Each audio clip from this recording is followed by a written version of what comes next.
Amis libanais, il y a tout juste 6 mois, une effroyable explosion sur le port de Beyrouth a bouleversé vos vies. Elle a blessé Beyrouth et par là même tout le Liban. Immédiatement, la France et les Français se sont mobilisés parce que la France porte le Liban en son cœur. 2 jours après ce drame, le président de la République était auprès de vous. Avec l'appui des Nations Unies, la France a mobilisé la communauté internationale en organisant le 9 août puis le 2 décembre des conférences qui ont permis de collecter l'aide d'urgence nécessaire.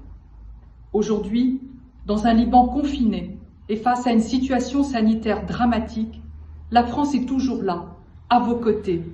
L'aide à la reconstruction se poursuit.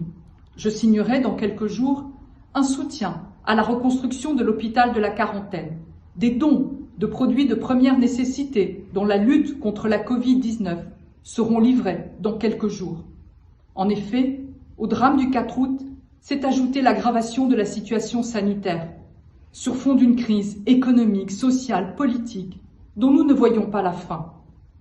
6 mois après l'explosion, il est inacceptable que le peuple libanais attende toujours des réponses de la part de ses dirigeants. 6 mois après l'explosion, il est inacceptable que le Liban n'ait toujours pas de gouvernement pour répondre à la crise sanitaire et sociale et engager les réformes structurelles indispensables au redressement et à la stabilité du pays, et que les engagements pris devant le président de la République soient encore lettre morte. 6 mois après l'explosion, il est inacceptable de compter encore et toujours sur la résilience des Libanaises et des Libanais qui attendent d'être soignés, de pouvoir se nourrir, d'accéder à une éducation de qualité et de vivre simplement, décemment et ensemble dans leur pays. C'était il y a 6 mois.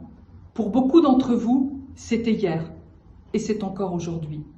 Chers amis libanais, les Français ne vous oublient pas et ils restent à vos côtés.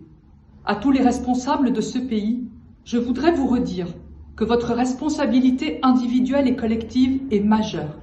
Ayez le courage d'agir et la France vous aidera.